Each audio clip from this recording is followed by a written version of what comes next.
Title: The Black Market Bananas, a tale of wonder and community life in the Soviet Union wasn't all doom and gloom. But it wasn't exactly a land of plenty either. You didn't dream big, you dreamed realistically. A new coat for winter, enough firewood to stay warm, maybe, just maybe, a small tin of imported coffee for special occasions. But some things were so out of reach they weren't even dreams, they were myths. Bananas were one of those things. For a long time, I thought bananas were something you only read about in books. The tropical lands they came from might as well have been on another planet. We were taught about them in school, in the context of how the imperialist West exploited the banana republics. I remember our teacher holding up a map of Central America and saying, "These lands are soaked in blood so capitalists can eat their fruit." For most of us, it wasn't a relatable issue. We had apples, pears, and the occasional orange from Georgia. Those were more than enough. But somewhere deep down, there was a quiet yearning to know what those golden fruits tasted like. I was 12 when the bananas came into my life. It was a freezing February day, and the windows in our apartment were frosted over with intricate patterns. My father came home from work later than usual, his face red from the cold, and his breath forming clouds in the air. He carried a bag, carefully tied shut with string.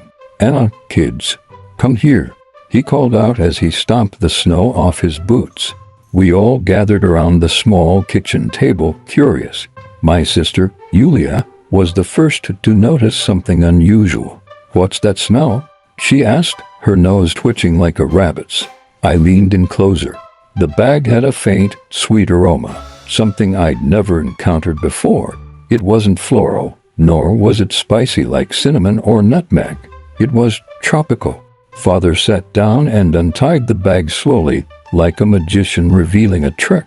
When the paper parted, there they were, 6 bananas, slightly bruised but perfectly real. "They're bananas," he said, grinning. "Real bananas." I stared, speechless. Yulia reached out and touched one as if it might disappear under her fingers. My mother, who was stirring a pot of soup on the stove, turned around and gasped, "Bananas? Where did you? How did you?" "Don't ask too many questions," Father replied, his grin widening. "Let's just say an old friend at the port owed me a favor. My sister and I couldn't stop staring at the bananas.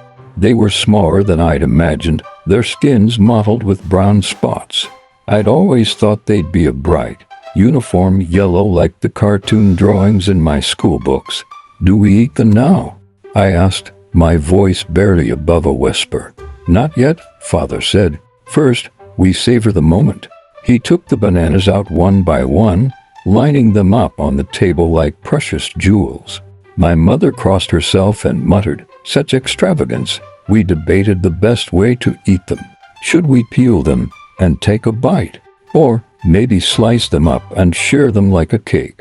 No one had any real experience with bananas, so every suggestion felt like uncharted territory. While we argued, the smell began to spread. That's when the trouble started. In our Soviet apartment block, privacy was a luxury no one could afford. The walls were thin, and every sound carried. More importantly, every smell carried. In a building where the scent of boiled cabbage and borscht was the default, the sudden appearance of something tropical was like setting off a flare. It started with a knock at the door. "Anna, are you baking something?" came the voice of our neighbor, Auntie Vera.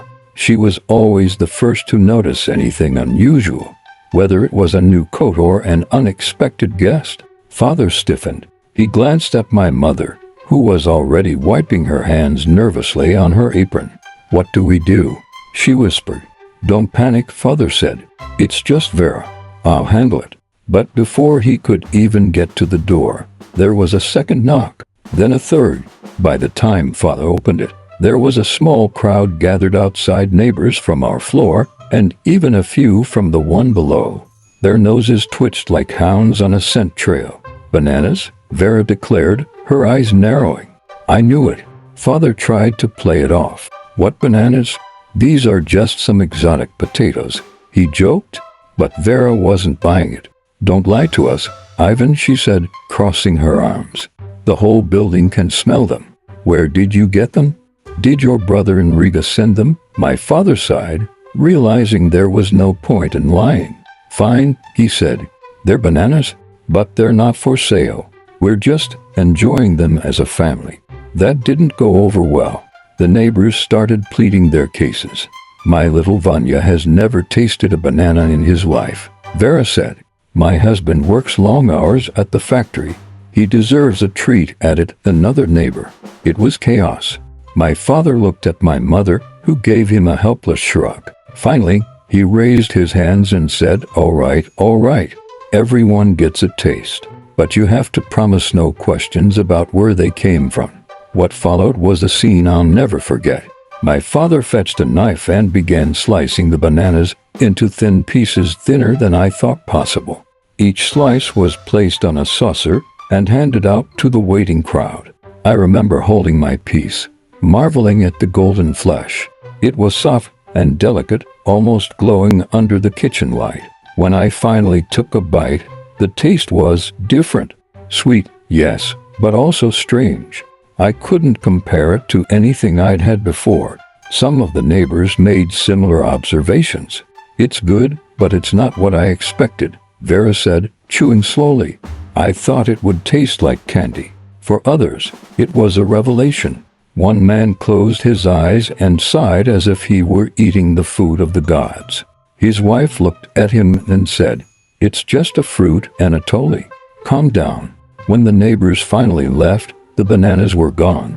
All that remained was a single peel and the lingering scent in the air. Father sat back in his chair and exhaled. "Well," he said, "that's the last time I bring anything exotic into this house." Mother laughed, but there was a note of resignation in her voice. "You can't keep anything secret around here." I went to bed that night feeling both full and empty. Full because I'd finally tasted a banana, and empty because it was over so quickly. But as I lay there, I realized it wasn't just the fruit that made the day special, it was the way it brought everyone together. Years later, when the Soviet Union collapsed, bananas became just another fruit. I remember seeing them in markets for the first time, piled high in crates, and thinking how strange it was that something so rare could become so ordinary. But even now, whenever I eat a banana, I think of that winter evening. I think of the laughter in our kitchen, the way the neighbors crowded together, the wonder in my sister's eyes. That's what stayed with me, not the taste, but the memory of a moment shared, a moment when something simple became extraordinary. Have you ever had a moment like that? A time when something small brought people together? Share your stories in the comments. And don't forget to like, subscribe, and join me next time for more memories.